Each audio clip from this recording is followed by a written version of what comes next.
Hello बच्चों, कैसे हैं आप सब। मेरा नाम है अखिलेश और मैं आपको अपने YouTube channel in house tuitions में हार्दिक स्वागत करता हूं। बच्चों, आज का टॉपिक है, हम चैप्टर 3 को कंटिन्यू करेंगे जो कि है फाइबर टू फैब्रिक। और इसको मैं 2-3 पार्ट में डिवाइड करूंगा क्योंकि इसमें काफ़ी इंपॉर्टेंट टॉपिक्स हैं जिनको आपको थोड़ा ध्यान से पढ़ना पड़ेगा। जैसे पिछले बार मैंने कहा था कि इस टॉपिक को पढ़ाने से पहले मैं आपको कुछ जनरल आइडिया दे दूँ इस टॉपिक के बारे में। इस टॉपिक में आपको फाइबर के बारे में तो हमने जो क्लास 6 में पढ़ा था उसकी कुछ इन डेप्थ नॉलेज आपकी होनी चाहिए। अगर आपकी नहीं है कोई दिक्कत नहीं, यहाँ पे जो भी टॉपिक्स है मैं ऐसे इसको पढ़ाने की कोशिश करूँगा जिसमें आपको कोई भी प्री रिक्विसाइड यानी प्रीवियस नॉलेज की ज़रूरत नहीं पड़ेगी। इसके पहले कि मैं इस चैप्टर को स्टार्ट करूँ, मैं आपको कुछ आइडिया देना चाहता हूँ इस टॉपिक के बारे में। जैसे फॉर एग्जांपल ठंडी के दिन में जब आप स्वेटर पहनते हैं या फिर जो आप कह सकता हूँ जो ड्रेस पहने हुए हैं, अभी भी गर्मी का दिन में आप जो ड्रेस पहनते हैं या जो ऊल्स वगैरह हम पहनते हैं ठंडी के दिन में, या आपने अपने एल्डर्स को, ग्रैंड मदर को या अपने मदर को देखा होगा कि वो ऊल से कुछ चीज़ बना रहे हैं। वो चीज़ बनने से पहले कहाँ से आती है, उसका बैकग्राउंड प्रोसेस क्या है, कैसे वो ऊल बन के वो बॉल के हिसाब से आती है और कैसे वो धागा में लपेटा हुआ होता है जिसको हम नीट करते हैं यानी सीते हैं, ये सब चीज़ कैसे होती है आज के टॉपिक में हम इसको डिस्कस करेंगे। चलिए, तो बिना टाइम को वेस्ट किए हम टॉपिक पे जिसमें कीप ऑन करते हैं। और कोशिश करूंगा इस टॉपिक को पढ़ाने से पहले, जैसे मैं कहा था, इंपॉर्टेंट क्वेश्चंस को मैं मार्क कर दूंगा और जहां पे इंपॉर्टेंट क्वेश्चन जो है इंग्लिश में मैं हिंदी में कैसे ही बोल दूं, आप उसको तुरंत कोई भी अपने पेज के साइड में इस जगह पे उस जगह पे आप लिख लीजिएगा, ताकि with reference to that point क्या क्वेश्चन आ सकता है ये आपके मन में एक आइडिया रह जाए। क्योंकि अभी के पैटर्न में क्वेश्चन ऐसे डायरेक्ट सवाल नहीं पूछे जाते हैं, बच्चों से उम्मीद की जाती है कि वो लोग कंप्लीट चैप्टर को पढ़े। इसलिए मैंने बुक को कैसे स्टडी करना है या बुक को कैसे पढ़ना है उसका डिटेल्स दिखाने के लिए मैंने ये वीडियो शूट कर रखा है। तो इन सब वीडियोस में आपको ये पता चलेगा कि कैसे आप वीडियो में पढ़ सकते हैं या कैसे आपको इन डेप्थ को नॉलेज होनी चाहिए। चलिए चैप्टर को स्टार्ट करते हैं। देखिए, फाइबर टू फैब्रिक, यहाँ पे पहला जो इंट्रोडक्शन बताया गया है कि जो भी हम चीज़ पढ़ते हैं क्लास 6 में, हम जो चीज़ पढ़, कैसे मैंने कहा था कि प्रीवियस नॉलेज की यहाँ पे ज़रूरत पड़ेगी, लेकिन कोई बात नहीं, अब डरिए मत। यहाँ पे मैं सारे टॉपिक आपको एकदम बेस से जैसे पढ़ाते हैं वैसे ही पढ़ाने की कोशिश करूँगा। तो यहाँ बताया गया है कि जो हमें ऊल मिलता है वो फ्लीस से मिलता है। अब फ्लीस वर्ड का मतलब पहले बार सोच के आप सोचेंगे क्या है, वैसे नहीं, फ्लीस आप जानते हैं, ऊल्स, कैमल्स, गोट्स, इन सब के जो बाल होते हैं जिसे हम कहते हैं लोम जिसे कहते हैं, या फिर हम कहते हैं बॉडी के जो ऊपर वाले पार्ट में जो लोम निकलते हैं उसे हम कहते हैं फ्लीस। और ये याक में होता है, शिप में होता है। उसी तरह कुकूस जो होता है, सिल्क वाम से जो हम टॉपिक जब पढ़ेंगे कि सिल्क हम कैसे निकालते हैं या सिल्क हम कैसे लेते हैं, उस जगह पे भी हम इन चीज़ों के बारे में पढ़ेंगे कि कुकून से किस तरह से चीज़ों को, या सिल्क मॉथ से कैसे वो कुकून जो बनाता है, तो कुकून बनाते वक्त कैसे वो उन चीज़ों को हम लोग यूज़ करते हैं, कैसे सिल्क उससे बनाते हैं और कैसे हम उस सिल्क को अपने डेली यूज़ में यूज़ करते हैं। तो इससे पहले मैं चैप्टर को स्टार्ट करूं, सबसे हम स्टार्टिंग आते हैं एनिमल्स फाइबर्स में। देखिए, एनिमल्स फाइबर में पहले हम बताया गया है यहाँ पे ऊल। पहली बात, यहाँ पे क्वेश्चन आप लिख सकते हैं कि ऊल के बारे में 2-4 लाइन यहाँ पे आपको बताई हुई है। तो अगर आपको जानना है कि इस टॉपिक में क्या है, जस्ट रेफरेंस में एक क्वेश्चन लिख के रखिए कि what are the use of wool and why the wool is, और why the wool is important, what is the necessity of wool, whatever the question आप समझ गए होंगे। इस तरह क्वेश्चन आप यहाँ पे लिख सकते हैं। हाँ बच्चों, जब मैं क्वेश्चन बता दूंगा तो ऑब्वियसली मैं आपको आंसर बताऊंगा, लेकिन मैं चाहूंगा कि आप पॉज करके पहले क्वेश्चन को, जहां मैंने क्यों लिखा है यहाँ पे नीचे या कहीं भी फ्री स्पेस में, आप क्वेश्चन 1 2 3 करके लिख लीजिए। क्योंकि ये जो क्वेश्चन है ये इन टेस्ट क्वेश्चन है और क्वेश्चन अगर आएगा तो इसके अंदर से आएगा, इसके बाहर से क्वेश्चन नहीं आने वाला। चलिए अब देखते हैं, यहाँ पे लिखा है wools come from sheep, goat, yak and from other animals. This wool yielding animals bear hair to the body. Do you know why this animals have a thick hair? हमें पता है इनके ऊपर हेयर क्यों होते हैं, क्योंकि ये लोग कोल्ड क्लाइमेट में रहते हैं। कोल्ड क्लाइमेट है, इनको कोई चद्दर नहीं उड़ाता है, इनको नेचर ने एक चद्दर दे रखी है जो कि उनके बाल से है। क्योंकि ये जो बाल है एक के ऊपर जब आ जाते हैं तब क्या होती है, वो हीट का एक बहुत पुअर कंडक्टर है। वो हीट का पुअर कंडक्टर होने के कारण वो हीट को ट्रैप नहीं करता है, और मतलब हीट को ट्रैप करता है, माफ कीजिएगा, हीट को ट्रैप करता है, तो उनकी बॉडी क्या होती है, गर्म रहती है। तो आप इसका आंसर यहाँ से लिख सकते हैं कि wool come from the sheep, goat, यहाँ से लेकर this wool yielding animals bear hairs on the body, यहाँ के बाद यहाँ तक लिखेंगे। फिर इस लाइन को आप काट देंगे, इसकी ज़रूरत नहीं रहेगी क्योंकि ये क्वेश्चन आपसे पूछा गया है। उसके बाद यहाँ से कंटिन्यू करते हुए यहाँ से हीट तक आपका आंसर हो जाएगा। यानी फर्स्ट का आंसर यहाँ से लिख सकते हैं। अगर आपने क्वेश्चन लिखा है कि what is the use of wool और why we use the wool और हाउ वूल केम्स, या कोई भी क्वेश्चन जिसका रेफरेंस आंसर आपको मिल रहा है कि वूल उनके बॉडी में क्यों होती है, या why the animals have wool on their body, why the how we can take a large amount of wool from the animals, इन सब के क्वेश्चन का आंसर यही है कि ऊल याक वगैरह में या शिप वगैरह में ज़्यादा होती है, क्योंकि उनको ठंडी के समय में उनके बॉडी को गर्म रखने के लिए जो हमारा हेयर है वो क्या है, बैंड कंडक्टर ऑफ हीट है, तो वो हीट को ट्रैप कर लेता है अपने अंदर, ताकि वो स्किन को गर्म रखता है और बाकी बाहर की ठंडी अंदर जाने से रुक जाती है। बच्चों अब इस टॉपिक में बहुत इंपॉर्टेंट क्वेश्चन यहाँ पे एक आता है जो कि एक्टिविटी में है। मैं लगभग एक्टिविटी तो आप लोगों को पढ़ाता नहीं हूँ, लेकिन मैंने बार बार कहा है कि एक्टिविटी में वही पढ़ाऊंगा जहाँ पे इंपॉर्टेंट इन्फॉर्मेशन होगी, और बहुत इंपॉर्टेंट इन्फॉर्मेशन इसके अंदर है जिसे हम कहते हैं बहुत इंपॉर्टेंट। यहाँ पे एक आप क्वेश्चन नंबर 2 लिखिए और क्वेश्चन नंबर 3 लिखिए, बता दे रहा हूँ। क्वेश्चन नंबर 2 आपका ये रहेगा कि what are the 2 types of, फिर से सुनिएगा, what are the 2 types of hair that is found in the sheep. ठीक है, शिप के अंदर किस 2 टाइप के हेयर रहते हैं बच्चों? इसका आंसर है, एक है द कोर्स बियर्ड हेयर और दूसरा है the fine soft under hair line hair. ठीक है, अंडर हेयर मतलब इसे कहते हैं फाइन सॉफ्ट, ये वाले पार्ट को जो मैं डायग्राम कर रहा हूँ, ये जो पेट के साइड होता है जो कि बहुत रफ नहीं होता, और ऊपर वाला होता है रफ वाला पार्ट, इसे हम पार्ट 1 कह सकते हैं, इसे हम पार्ट 2 कह सकते हैं। ठीक है, तो ये जो फाइन सॉफ्ट अंडर एयर होता है वो आपके स्किन के एकदम पास होता है। स्किन के एकदम पास होने से क्या होता है, उसके ऊपर की लेयर उतनी गर्म नहीं होती है, और उस लेयर वो जो ऊल होता है वो ऊल ही हम ज़्यादातर यूज़ करते हैं। तो यहाँ पे 2 टाइप के ऊल आपको समझ में आ गए, या 2 टाइप के हेयर। अब इंपॉर्टेंट पार्ट ये है कि यहाँ पे इंपॉर्टेंट क्वेश्चन आपको मिल जाएगा, what is do you mean by selective breeding. यहाँ पे इंपॉर्टेंट क्वेश्चन आपको मिल जाएगा। फिर सुनिए, what do you mean by selective breeding. देखिए बच्चों, जो 2 टाइप के हेयर हमने अभी पढ़ाए थे, जो कोर्स बियर्ड हेयर और एक जो fine soil soft under hair, ये जो है ये 2 टाइप के बियर्ड को हम ज़्यादातर यूज़ नहीं करते। ऐसे काफ़ी सारे गोट्स या जो ऊल्स हमको हमें शिप मिलेंगे, माफ़ कीजिएगा, शिप हमें मिलेंगे जिनके अंदर इनमें से कोई एक की मात्रा ज़्यादा होगी। फॉर एग्जाम्पल कुछ ऐसे हम पढ़ेंगे नेक्स्ट पेज में, जहाँ पे सॉफ्ट हेयर वाले सॉफ्ट अंडर हेयर वाले जो अगर हमें मिल जाए शिप, तो हम कोशिश करते हैं कि उन्हीं शिप को ब्रीड कराया जाए। ब्रीड यानी उनसे बच्चे पैदा करवाया जाए, ताकि उनसे जो बच्चे होंगे उनके पास भी वो सॉफ्ट हेयर होगा। मतलब जो चीज़ की हमें रिक्वायरमेंट है उसी चीज़ को आगे उत्पादन करना। समझ रहे ना बात को? देखिए, कोर्स बियर्ड हेयर जो है वो काफ़ी खुदरा टाइप का होता है, उसको उतना यूज़ नहीं किया जाता है, लेकिन जो सॉफ्ट होते हैं वो काफ़ी इजीली हम वूल्स को बना सकते हैं। वरना हमें क्या करना पड़ेगा, कोर्स बियर्ड हेयर को हमें फिर उसको सॉफ्टनिंग के लिए भेजना पड़ेगा। तो जब हमें सॉफ्टनिंग डाइट मिल जा रही तो हम एक स्टेप क्यों करें? ठीक है, तो ये सॉफ्ट बियर्ड जो है उस सॉफ्ट अंडर हेयर को यूज़ करने के लिए जिन भेड़ों के अंदर या जिन शिप के अंदर हम देखते हैं कि ये सॉफ्ट हेयर की मात्रा ज़्यादा है, तो उनसे हम उनके बच्चे पैदा करवाते हैं, जिससे कि उनके बच्चों के अंदर भी ये सॉफ्ट हेयर वाली उनको चीज़ें मिल सके। और ये सॉफ्ट हेयर क्या है, क्या एडवांटेज देती है कि और भी ज़्यादा बच्चे पैदा होने पर तो क्या होता है, ये सॉफ्ट हेयर काफ़ी ज़्यादा मात्रा में हमें मिल सकती है। और क्योंकि हमने इसमें एक चीज़ सिलेक्ट कर दी कि हम बच्चे पैदा इन्हीं से करवाएंगे कि इनका सॉफ्ट हेयर हमें मिल जाएगा, तो इसे हम इसलिए कहते हैं सिलेक्टिव ब्रीडिंग। इसलिए हम इसे कहते हैं सिलेक्टिव ब्रीडिंग। याद रखिएगा, सिलेक्टिव ब्रीडिंग का मतलब है बच्चे उन्हीं से पैदा कराए जिन शिप के या जिन भेड़ों के ऊल काफ़ी नरम है और हमारे काम पे काफ़ी एडवांटेज होंगे। इसे हम कहते हैं सिलेक्टिव ब्रीडिंग। बहुत इंपॉर्टेंट क्वेश्चन है, इसको स्किप मत कीजिएगा। दूसरा देखिए, बताया गया है several breeds of sheep are found in different part of country. हमारे कंट्री के डिफरेंट पार्ट में डिफरेंट चीज़ें ऐसे मिलती है, लेकिन एक चीज़ हमें देखना पड़ेगा कि हाउएवर जो शिप हम देखते हैं, हाँ वही जो है हमारे जो हम लोग के इंडिया में जो शिप वगैरह है वही हमारा कॉमन सोर्स है ऊल का। लेकिन दो wool commonly available in the market is, जो हमें जो ऊल मिलता है मार्केट में वो होता है शिप ऊल। जो वो क्या होता है, शिप ऊल होता है। ठीक है, तो हमारा शिप का ही नॉर्मली हम ऊल को यूज़ करते हैं। अब यहाँ पे बहुत इंपॉर्टेंट चीज़ है बच्चों कि इंडिया में सबसे ज़्यादा मेजर ऊल कहाँ होता है, वो है ये वाला तिब्बत और लद्दाख। यहाँ पे क्वेश्चन लिख सकते हैं कि इंडिया में मेजर ऊल का उत्पादन कहाँ होता है, वो होता है तिब्बत और लद्दाख में। उसके अलावा दूसरा एक इंपॉर्टेंट क्वेश्चन आप यहाँ पे लिख सकते हैं कि हमें जम्मू एंड कश्मीर या हम लोग जम्मू एंड कश्मीर में हमें मिलता है कुछ टाइप के गोट्स, जिसे हम कहते हैं अंगोरा गोट्स।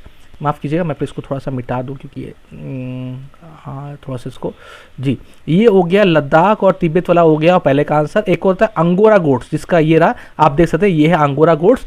इस गोट के अंदर से जो मिलता है हमें ऊल, उसे कहते हैं मोहेर ऊल, और ये बहुत नरम होता है, इट इज सॉफ्ट, ठीक है। और इसी ऊल को हम बहुत ज़्यादा यूज़ करते हैं। ये एक पॉइंट है कि जम्मू एंड कश्मीर में कौन से गोट हमें मिलते हैं, हमें अंगोरा गोट मिलते हैं। अंगोरा गोट से हमें कौन सा ऊल मिलता है, हमें मोहेर टाइप के गोट मिलते हैं। बच्चों वीडियो अगर आपको लग रहा है कि बहुत ज़्यादा पेस हो रही है तो जाके वीडियो में जो स्पीड है सेटिंग में जाइए, देखिए वहाँ पर यूट्यूब के नीचे सेटिंग ऑप्शन आएगा, वहाँ पर क्लिक कीजिए, क्लिक करके प्लेबैक स्पीड को आप थोड़ा सा डाउन कर लीजिए, 1 आप माइनस में कर लीजिए, यानी 0 से यानी 1 नॉर्मल से थोड़ा कम कर लीजिए, ताकि आपका स्पीड थोड़ा सा आपके हिसाब से एडजस्ट हो जाए। मैं नॉर्मल जिस स्पीड में पढ़ाता हूं मैं उसी स्पीड में पढ़ाने की कोशिश कर रहा हूं, ताकि सबके लिए एक जनरल फॉर्म बना रहे। दूसरी बात आती है कि ऊल जो हम ऑब्टेन करते हैं इसे कहते हैं गोट के हेयर से। देखिए गोट से भी, अभी तो शिप की बात हो रही थी, लेकिन मैंने पहले कहा था कि मैं 12 बोला था गोट गोट गोट, तो आप सोच रहे होंगे कि गोट से कहां से बात होती है। गोट से भी, कश्मीर के जो गोट होते हैं ना, क्योंकि वहां पे बहुत ज्यादा ठंडी है, तो उनके गोट में भी इस तरह के फर बहुत ज़्यादा होते हैं, जिससे वहाँ पे जो हम शॉल यूज़ करते हैं, आपकी मम्मी को पूछेगा पश्मीना शॉल, उनको पता होगा पश्मीना शॉल बहुत ही ज़्यादा गर्म पैदा करता है, क्योंकि वो ये गोट से बना होता है, ठीक है। और गोट के जो फर होते हैं वो काफ़ी मोटे मोटे होते हैं, इसलिए उसके अंदर से हवा पास नहीं करती और आपको बहुत ज़्यादा गर्मी लगती है। ज़्यादा ठंडी के दिनों में पश्मीना शॉल, जो कि कहाँ से आता है, कश्मीर से आता है। ये क्वेश्चन लिख सकते हैं आप कि कश्मीर से कौन सा शॉल हमें मिलता है, या फिर आप इसको ऐसे भी लिख सकते हैं कि गोट से निकलने वाले जो फर होते हैं वो कश्मीर में किस नाम से प्रचलित है, जिसे हम कहते हैं पश्मीना शॉल। इसके अलावा अब तो मैंने गोट कह दिया, अंगोरा कह दिया, कैमल से भी, जी बच्चों कैमल से भी, साउथ अमेरिका के कैमल के जिसका नाम है लेमा, ये देखिए लेमा और एप्लेका, लेमा और एप्लिका दो तरह के ऐसे कैमल्स हैं जो हमें साउथ अमेरिका में मिलते हैं और ये भी ऊल देते हैं। तो बच्चों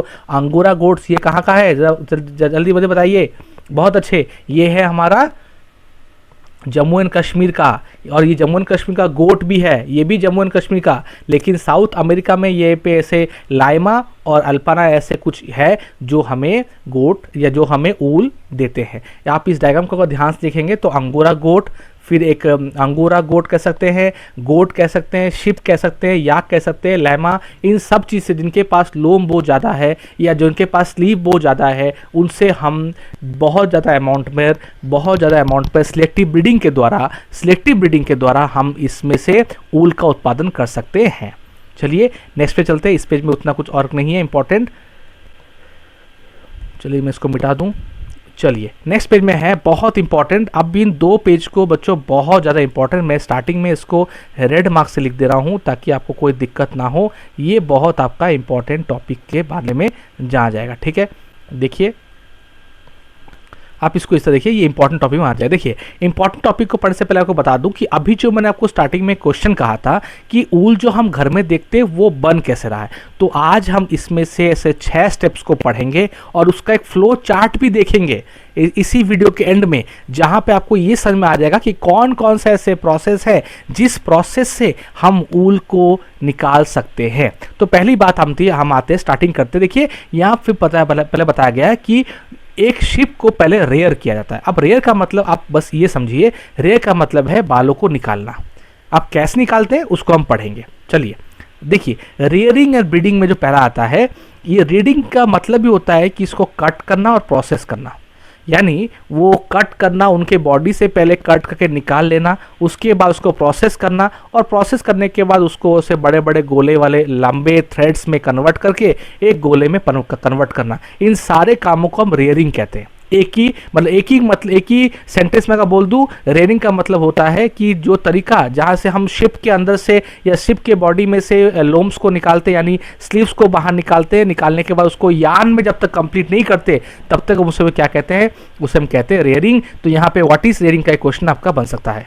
दूसरा, जम्मू एंड कश्मीर, यहाँ पे देखिए कौन कौन से इंडिया में जम्मू एंड कश्मीर, हिमाचल प्रदेश, उत्तरांचल, अरुणाचल प्रदेश, सिक्किम, कुछ पार्ट ऑफ हरियाणा, पंजाब, राजस्थान, गुजरात, यहाँ पे आपको शेफर्ड्स दिखेंगे। शेफर्ड आपने अगर मूवीज़ वगैरह देखी है तो काफ़ी सारे मूवीज़ में जहाँ पे हिली एरियाज में शूटिंग होती है वहाँ पे शेफर्ड्स देखेंगे एक साथ काफ़ी सारे बकरियों को लेके चराने जाते हैं, तो उनके पास ये होता है, उन्हें हम शेफर्ड्स कहते हैं। ये शेफर्ड क्या करते हैं, क्योंकि शिप और गोट्स जो होते हैं वो हर्बीवोरस होते हैं, वो ग्रास और लीव खाते हैं, लेकिन ग्रास और लीव में सारे प्रोटीन्स और हमें जो भी विटामिन चाहिए वो नहीं मिलते, और उनके लोम के क्वालिटी या जो स्लीव्स के क्वालिटी है, बार बार मैं उसको लोम कह रहा हूँ, लोम और उसको या बाल कह लो या उसको स्लीव्स कह लो, हम इसको स्लीव्स ही कहेंगे क्योंकि उसको सुनने में बढ़िया लगता है। तो ये जो स्लीव्स है, ये स्लीव्स को हम बार बार इसी जगह पे देखते हैं कि डिफरेंट डिफरेंट क्वालिटी के स्लीव्स पैदा होते हैं। तो इसका मतलब सिर्फ घास खाने से उनके स्लीव्स में उतनी कोई चेंजेस नहीं होती, लेकिन उसके क्वालिटी को और ही बेहतर करने के लिए जो उनके शेफर्ड है वो क्या करते हैं, उनको ये सब चीज़ भी खिलाते हैं, जैसे mixture of pulses, corn, jowar, oil cakes and minerals, ये सब उनको खिलाते हैं। ये भी आप क्वेश्चन पूछ सकते हैं कि क्यों खिलाते हैं, डिफरेंट टाइप ऑफ खाना क्या देते हैं शिप्स को, गोट को। इसका ये आंसर है कि इनको कॉर्न, पल्सेस, ज्वार, ऑयल केक्स और डिफरेंट मिनरल्स को दिया जाता है ताकि उनके फर की क्वालिटी काफ़ी अच्छी हो, और अच्छी होने पे क्या होगा, हमें अच्छी अमाउंट में हमें ऊल उनसे प्राप्त होगी। इसके अलावा यहाँ पे एक चीज़ बताया गया है कि मैंने आपको स्टार्टिंग में कहा कि जिस गोट का ऊल बहुत अच्छा है, हम उसी गोट से बच्चे पैदा करा के उसके बच्चों से भी वही ऊल टाइप के ऊल को जनरेट करते हैं या निकालते हैं। तो इसी चीज़ को हम कहते हैं sheeps are reared in many parts of our country of wool. तो ये हमें क्या करते हैं, it gives the name of some breeds of sheep reared in the country. ये जो टेबल है, ये टेबल हमारा बहुत इंपॉर्टेंट है, इसको याद रखिएगा। ये हमारे इंडिया में बहुत टाइप के जो जहाँ पे बोल सकते हो कि अच्छे क्वालिटी के शिप्स होते हैं, और उनमें कौन से क्वालिटी का हमें ऊल मिलता है, उन ब्रीड का नाम क्या है और वो कहाँ कहाँ मिलते हैं, इस टेबल में आपको MCQ में हिसाब से पूछा जा सकता है। तो इसके लिए आप रेडी रखिए। अब बहुत इंपॉर्टेंट प्रेसेस हमने यहाँ पे सिलेक्टिव ब्रीडिंग को तो हमने पढ़ लिया है, ये क्वेश्चन को यहाँ पे इंक्लूड कीजिए, लेकिन ये क्वेश्चन रिपीट है तो मैं इसको आर लिख दे रहा हूँ। ठीक है बच्चों, अब आती है बात है कि यहाँ पे बहुत इंपॉर्टेंट चीज़ है, अब आती है सबसे इंपॉर्टेंट क्वेश्चन। मैं इसको इंपॉर्टेंट करके स्टार्टिंग में क्वेश्चन बता रहा हूँ। ये क्वेश्चन के काफ़ी सारे सब पार्ट्स होंगे। पहली बात है कि ये प्रोसेसिंग जो हमने अभी तक तो हमने देख लिया दो चीज़। देखिए अभी अगर हमने दो चीज़ देखा, पहले है कि फ्रॉम वेयर डू वी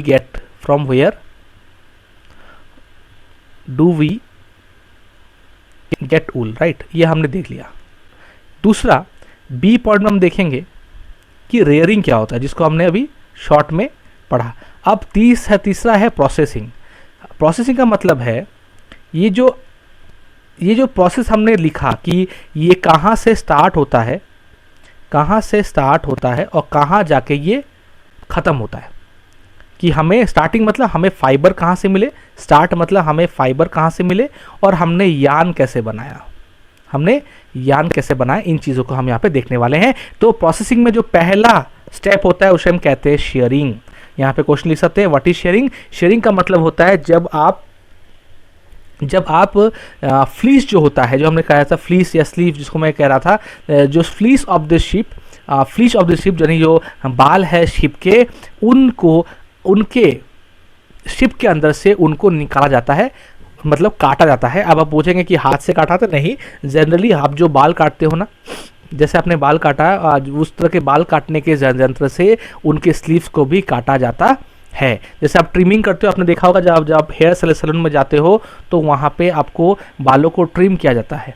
तो ये जो बालों को आपको ट्रिम किया जाता है, ये ट्रिमर की हेल्प से किया जाता है। उसी तरह से ये जो फ्लीश ऑफ द शिप है उसको भी ऐसे ही ट्रिम किया जाता है। अब ये जो प्रोसेस है कि उनके बॉडी के अंदर से इस उनके फ्लीस को ट्रिम करना, उसे हम कहते हैं शेयरिंग। शेयरिंग मतलब उनके बॉडी के अंदर से with the help of some machines आप उसके बॉडी में से वो फ्लीस को बाहर निकालते हैं। अब इसके अलावा एक चीज़ याद रखिए, जब हम बाल को निकालते हैं एक पतली सी लेयर ऑफ स्किन भी आप निकाल देते हैं। ठीक है, आप पूछेंगे कि अगर स्किन में निकाल दूंगा तो हमें चोट तो लगेगी, या उनको चोट तो लगती होगी क्योंकि हम उसका स्किन भी उखाड़ दे रहे हैं। बच्चों स्किन हम उखाड़ते नहीं है, उससे एक प्रोसेस के क्या कह सकते हैं कि उससे उनको कोई दर्द नहीं होता। ये मैं नहीं कह रहा हूँ, बुक ही कह रही है, आपकी बुक देखिए, आगे पढ़ते हैं। देखिए जहाँ बताया गया कि machine similar to those used by the barbers are used to shave off your hair. जब बाल काटते हैं, जो ट्रिमर की बात मैं बोल रहा था, उसी हेल्प से यहाँ पे भी एक मशीन क्या करती है, उसी तरह से उनके जो फ्लीसेस है उनको वो काटने हेल्प करती है। Usually hair are removed. अब यहाँ पे क्वेश्चन आता है कि जो रिमूवल होता है यानी जो शेयरिंग होती है ये गर्मी के दिन में क्यों किया जाता है? क्योंकि जब गर्मी के दिन में आप उसको निकाल देंगे तो गर्मी के दिन में उनको ठंडी नहीं लगेगी। तो ठंडी के बचाव के लिए देखिए, जब हमारे बॉडी के अंदर कंबल हम ओढ़ते हैं ठंडी से बचने के लिए, गर्मी के तो उसी तरह ये जो शिप है, याक है, ये ठंडी से बचने के लिए उनके बॉडी में इतने सारे फ्लीसेस हैं। आप गर्मी के दिन में सोचिए क्या हालत होती होगी उनकी। गर्मी दिनों में ऑलरेडी बाहर इतनी गर्मी है और टेम्परेचर भी उनका बॉडी का गर्म है और बाहर से हवा अंदर नहीं आ पा रही है। तो जो सेफर्स होते हैं वो क्या करते हैं, गर्मी के दिन में उनके बालों को काट देते हैं जिनके उनको बॉडी को हवा लगती रहे। और जैसे जैसे फिर ठंडी आती है ऑटोमेटिक फिर बाल बढ़ते बढ़ते बढ़ते बढ़ते उनको पूरा उनका साइकिल इस तरह से कंप्लीट होता है। समझना चीज़ों को। तो यहाँ पे वही चीज़ लिखा गया, without the protective coat of hair. तो गर्मी के दिनों में उनको वो प्रोटेक्टिव जो लेयर है हेयर की उसकी ज़रूरत नहीं पड़ती है। ठीक है, ओके। देन नेक्स्ट पार्ट पूछा गया, woollens fibre and then process to obtain the woollen yarn. यही फैब्रिक से फिर क्या करते हैं, ये वुलन यार्न को बनाया जाता है। यहाँ पे एक चीज पूछा गया, शेयरिंग। देखिए हम आप जो मैं बोल रहा था, shearing does not hurt the sheep when they are just as it does not just hurt when you get hair cut. जब आप बाल काटते, जब आपका ट्रिमिंग किया आता है हेयर कट, जब वो अंकल आपके बालों को काटते हैं या ट्रिम करते हैं, क्या उस टाइम पे आपको दर्द होती है? नहीं होती ना। इनको भी उसी तरह से कोई दर्द नहीं होती है। इसका और पहले उसके बाद मैं जब कहा कि उसके ऊपर जो उसकी बाल है, यहाँ मान लीजिए जो बाल्स वगैरह यहाँ पे ऐसे ऐसे बहुत सारे इनके स्लीव्स वगैरह है, सॉरी फ्लीसेस वगैरह है। इस फ्लीसेस के अलावा यहाँ पे जो स्किन है, ये स्किन को भी उखाड़ा जाता है। उखाड़ा मतलब आप बोलेंगे कि उखाड़ेंगे तो बहुत जलन होगी, नहीं, वो ऑटोमेटिक जब वो स्किन उठती है ना तो वो स्किन को लेके उठती है, क्योंकि ये स्किन काफ़ी डेड है। ये स्किन काफ़ी डेड है और अगर इस डेड स्किन को हम नहीं उठाएंगे तो इसके नीचे जो अच्छी वाली स्किन है उसके अंदर से नई फ्लीसेस नहीं निकलेगी। तो डेड जो होती है सेल्स, उसमें आपको कोई भी चोट नहीं लगेगी, क्योंकि सेल्स जब तक जान है तब तक उसके अंदर आपको चोट लगेगी। जैसे ही वो सेल मर चुकी है उसके अंदर भी कोई भी इमोशन या दर्द या पेन नहीं होती है। तो क्योंकि ये डेड सेल को निकालने का कारण ये है कि उसके नीचे जो अच्छे वाले सेल है वो सेल से ही फिर से फ्लीसेस निकलना शुरू होगी। ये हो गया हमारा फर्स्ट स्टेप, जिसे हम कहते हैं व्हाट इज शेयरिंग। अब आते हैं, हमने शेयरिंग तो कर लिया, अब आते हैं हम नेक्स्ट टॉपिक में। अब नेक्स्ट टॉपिक में बताते हैं, देखिए नेक्स्ट टॉपिक हमें बताया गया है कि स्टेप टू में क्या होता है, इसे हम कहते हैं डिफाइन। यहाँ पे क्वेश्चन कर सकते हैं व्हाट इज स्कोरिंग। देखिए बच्चों, स्कोरिंग का मतलब होता है जैसे आपने फ्लीसेस को उनके बॉडी से निकाल लिया with the help of trimmer और machine used by the barbers, उसको हम क्या करते हैं, धोते हैं बहुत अच्छे से। बच्चों ये बहुत याद रखिए कि इसको धोना क्यों इंपॉर्टेंट है। मैं इसका आंसर आपको नेक्स्ट पेज बताऊंगा। धोना इसलिए इंपॉर्टेंट है और बहुत ज़्यादा इंपॉर्टेंट है ये, क्योंकि ये आपके या आपको किसी एक दर्दनाक बीमारी से बचाती है। अब ये दर्दनाक बीमारी क्या है, थोड़ा सब्र कीजिए, इसके बाद ले पेज को बता रहा हूँ। तब तक लिए सुन लीजिए कि ग्रीस, डस्ट और डर्ट, ये तीन चीज़ तो है ही। ग्रीस यानी उनके लोम में मान लीजिए या उनके फ्लीसेस में मान लीजिए कोई गंदगी लगी हुई थी, या उनके कोई डर्ट लगा हुआ है, या कोई टाइप ऑफ ऑयल लगा हुआ है, किसी भी कारण से उन सब चीज़ों को धुल के बाहर निकलना होगा। क्योंकि अगर वो नहीं धुलेंगे तो आपस में एक एक हेयर क्या है आपस में जुड़े हुए रहेंगे, और जुड़े हुए रहेंगे तो हम यार्न में कन्वर्ट नहीं कर सकते। यानी दूसरा होता है स्कोरिंग। स्कोरिंग का मतलब वॉशिंग भी आप समझ सकते हैं, लेकिन आपको लिखना तो स्कोरिंग ही होगा। लेकिन आपको समझने के लिए मैं आपको बोल दूं, वॉशिंग एक तरीका है जिससे हम चीज़ों को करते हैं। यानी स्कोरिंग का मतलब है वॉश करना उनके फ्लीसेस को, ताकि आपको बहुत अच्छे अमाउंट में, यानी आपको बहुत अच्छे अमाउंट में अच्छी क्वालिटी वाली फर बिना गंदगी वाली मिल जाए, प्लस एक बहुत दर्दनाक बीमारी से भी हम बच सकते हैं। बताऊंगा, चिंता मत कीजिए। स्टेप 3 में देखिए, स्टेप 3 में होता है व्हाट इज सॉर्टिंग। बच्चों जैसे ही आपने वॉश कर लिया, आप डिफरेंट टाइप, क्योंकि जब हमने पहले ही पढ़ा था कि 2 टाइप ऑफ फर होते हैं, तो हमने देखा था कि अंडर पेट के पास या नीचे वाले पार्ट में नरम टाइप का ऊल होता है, और ऊपर जो है वो क्या है, वो हार्ड टाइप का ऊल है। ठीक है, अब ये हार्ड टाइप का ऊल और नरम टाइप का जो ऊल है, जो दो टाइप्स के ऊल हमने स्टार्टिंग में पढ़े थे शिप में, इन्हीं 2 ऊल को अब हमें अलग करना है, क्योंकि डिफरेंट टाइप ऑफ ऊल से डिफरेंट चीज़ें बनती है। अब ये ऊल को अलग अलग करना ये हाथ की काम नहीं है, ये काम क्या आता है बहुत फैक्ट्री में डिफरेंट मशीनों से। यानी इन्हीं ऊल में से, यानी फ्लीसेस में से डिफरेंट टाइप ऑफ ऊल को, या यानी डिफरेंट टाइप ऑफ फ्लीसेस को, कोई फ्लीसेस मोटा होगा, कोई फ्लीसेस पतला होगा, ये डिफरेंट तरीक़ों से हम इसको फैक्ट्री में देख के जाके इसको सॉर्ट करते हैं। सॉर्ट मतलब इसको अलग किया जाता है। ये हो गया स्टेप 3। स्टेप 4 क्या होता है? अब एक चीज़ आप देखिएगा, सपोज मान लीजिए आपके घर में कोई ऊल का कोई चीज़ें बनी हुई है और आप ऊल का ड्रेस पहने हुए हैं। आप देखिएगा 2-4 धागे हर एक लाइन में से निकली हुई होती है, जिसे हम कहते हैं, आप देखिएगा जैसे मान लीजिए ये स्वेटर है, आप देखिएगा ऐसे एक धागा, ऐसे एक धागा, ऐसे एक धागा, ऐसे धागा पूरा निकली हुई है। मतलब स्वेटर पूरा एकदम स्मूथ नहीं है, जैसे आपका ड्रेस वगैरह होता है वैसे स्मूथ नहीं है, लेकिन जो घर में बना हुआ आप दुकान से खरीदेंगे तो कुछ दिनों के बाद ऐसे रुई निकलना शुरू हो जाएगी, ठीक है। लेकिन आप जब नया खरीदते हैं तो पूरी ऐसी रहती है, लेकिन यूज़ करने के बाद या घर में बना हुआ देखेंगे आप इस तरह से कपड़े के ऊपर इस तरह से रुई हल्की हल्की निकली होती है, उसे कहते हैं बर्ड्स, उसे कहते हैं बर्ड्स। अब इन बर्ड्स को यहाँ से अलग किया था, जब आपने इसको धो दिया फैक्ट्री में, आपने एक टाइप मोटे टाइप के, पतले टाइप के और फर या बर्ड्स इसे हम कहते हैं, बर्ड्स को आपने अलग कर लिया। अब ये बर्ड्स को जैसे आपने अलग कर लिया, इसको भी फिर से आपको धोना पड़ता है, उसको ड्राई करना पड़ता है। यानी यहाँ पे ये जो स्टेप 2 है इस ये अगेन होता है, तो इसके मैं यहाँ पे अगेन लिख देता हूँ, ठीक है। लेकिन ये किस पे होता है? पहले हुआ था नॉर्मल फ्लीसेस पे, लेकिन अभी किस में हो रहा है? बर्ड्स पे, ठीक है। बर्ड्स क्या है? जो एकदम मुलायम फ्लफी फाइबर्स है। फ्लफी फाइबर्स मतलब जो एकदम उड़ते हैं, एकदम मतलब आप उसको दबाएंगे तो फिर से वो खुल के उसी शेप में आ जाएगा, एकदम फ्लफी टाइप के होते हैं। अब स्टेप 5 में क्या होता है? डाई किया आता है। डाई मतलब इनको कलर किया आता है।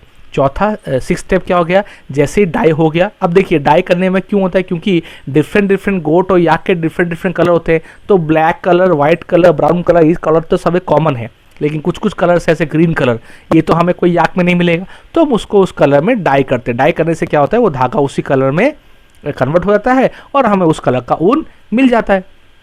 अब इसमें एक इंपॉर्टेंट चीज़ आती है जो कि है 6 स्टेप में क्या करती है? आप इन धागा को ऐसे मशीन के सारे ऐसे लंबे लंबे धागा में कन्वर्ट की जाती है। ये धागे से क्या होती है? ये जो डिफरेंट टाइप हमने ऊल को किया था, मान लीजिए इससे एक टाइप ऑफ धागा निकला, इससे एक टाइप ऑफ धागा निकला, इससे टाइप ऑफ धागा निकला, तो ये टाइप के धागा किसी दूसरे काम में जाएंगे, ये टाइप ऑफ धागा में कोई दूसरे काम में जाएंगे और ये टाइप ऑफ धागा में कुछ दूसरे काम में जाएंगे, ठीक है। तो ये थे 6 स्टेप्स जिसको मैं बहुत इजीली से आपके लिए फिर से रिकैप करा रहा हूँ with the help of a flow chart. ये देखिए मैंने कहा था स्टार्टिंग में, this is the flow chart. पहला क्या होता है? शेयरिंग। शेयरिंग क्या होता है?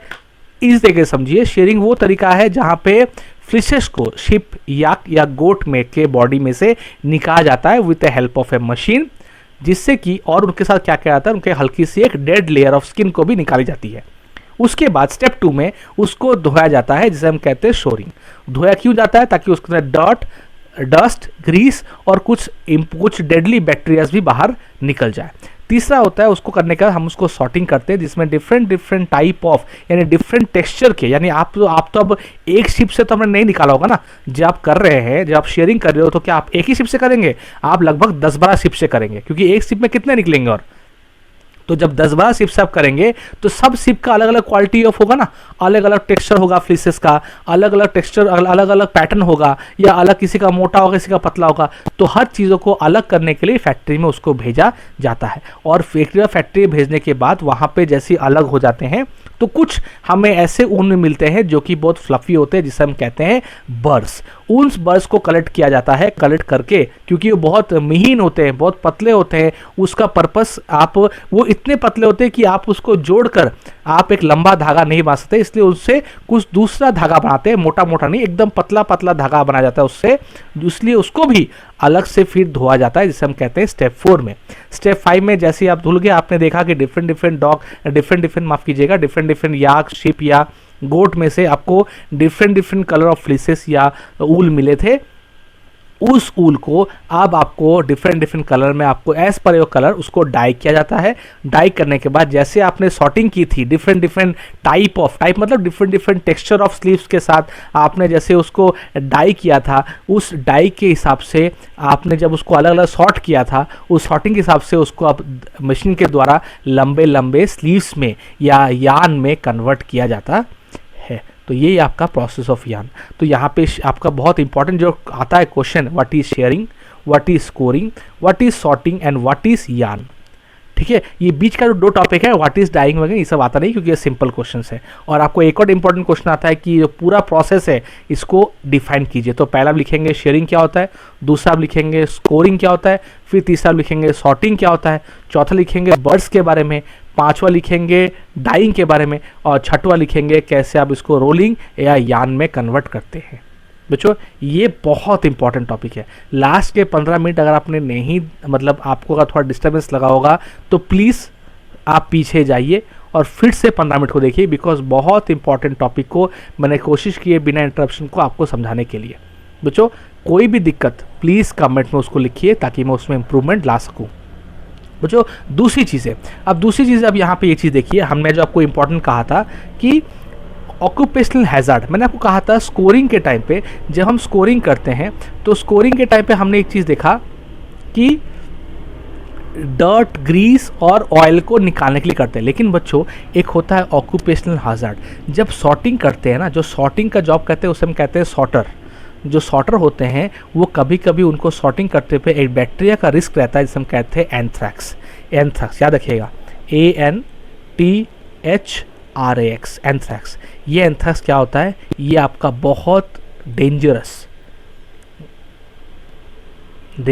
या फैटल मतलब बहुत ही दर्दनाक एक क्या है, डिजीज़ है, जो कि है ब्लड की। क्या है, ब्लड डिजीज़ है। और ये ब्लड डिजीज़ बहुत ही ज़्यादा खतरनाक है, इसीलिए इस ब्लड डिजीज़ को सॉर्टर डिजीज़ भी किया जाता है, जो कि हम क्वेश्चन में पढ़ सकते हैं कि what do mean by sorter disease. Sorter disease वो डिजीज़ है जो कि हम पढ़ सकते हैं नॉर्मली उस टाइम पे जब हम सॉर्टिंग करते हैं। तो सॉर्टिंग करते वक्त जो सॉर्ट करते हैं उनको वो फ्लिसिस के अंदर से कुछ बैक्टीरिया मिल सकते हैं जिसे हम कहते हैं एंथ्रैक्स, और ये आपको डिफरेंट एक दर्दनाक ब्लड डिजीज़ में कन्वर्ट हो सकता है, जिसके कारण आपकी मौत भी हो सकती है। मतलब आपकी मतलब जो वो काम करते हैं उनको बहुत दर्द, उनको इससे डर रहता है हमेशा, ठीक है। और क्योंकि ये काम करते करते आता है, इसे हम इसलिए कहते हैं ऑक्यूपेशनल हैज़ार्ड। तो क्वेश्चन आ सकता है व्हाट इज ऑक्यूपेशनल हैज़ार्ड। तो ऑक्यूपेशनल हैज़ार्ड को एक्सप्लेन करने के लिए आपको पहले एंथ्रैक्स या सॉर्टर डिजीज को एक्सप्लेन करना पड़ेगा। आप ऐसे इसको एक्सप्लेन कर देंगे, उसके बाद ही आप इसको बता सकते हैं कि ऑक्यूपेशनल हैज़ार्ड क्या है। बच्चों ये था आपका पूरा ऊल का टॉपिक, ठीक है। इस ऊल के टॉपिक को आशा करता हूँ कि आपको समझ में आया है। मैं आज आपका वीडियो 1 घंटा लंबा नहीं करूँगा, मैं आधे घंटे में इसको ख़त्म करूँगा और कोशिश करूँगा कि नेक्स्ट वीडियो में इसको कंप्लीट करने के लिए। लेकिन जहाँ तक चीज़ें समझने की है बच्चों, मैं रिक्वेस्ट करूँगा कि वीडियोस को आप एक और बार फिर से देखिए। मैं वीडियो को अब इस तरह से बनाना चाहता हूँ क्योंकि मैं समझ सकता हूँ कि बच्चों आप लोग को कुछ बच्चों को रीडिंग पढ़ने में दिक्कत होती है। तो मैं चाहता हूँ कि आप बस मेरे पढ़ाई को अगर देख लें तो भी आपका बहुत ज़्यादा कॉन्सेप्ट क्लियर होने वाला है। तो आप प्लीज़ वीडियोस को देखिए, कैसी लगी ज़रूर बताइएगा, कमेंट कीजिएगा, लाइक कीजिएगा, शेयर कीजिएगा अपने दोस्तों के साथ, सब्सक्राइब करके बेल आइकन को ज़रूर दबाइएगा ताकि नेक्स्ट वीडियो सबसे पहले आपके मोबाइल में आपको मिल जाए। तब तक के लिए बच्चों मिलते हैं नेक्स्ट वीडियो में। कोई भी डाउट, कोई भी डिटेल्स, जैसे मैंने क्वेश्चन कहा था वैसे आप लिखिए, आप नोट्स बनाइए और जैसे मैंने आपको इंस्ट्रक्शन दिया आप बस करते रहिए, आपका बहुत अच्छा कॉन्सेप्ट में क्लैरिटी आपको मिल जाएगी। तो बच्चों मिलते हैं नेक्स्ट वीडियो में, सिल्क को लेके पढ़ेंगे। तब तक के लिए खुश रहिए। Have a nice day.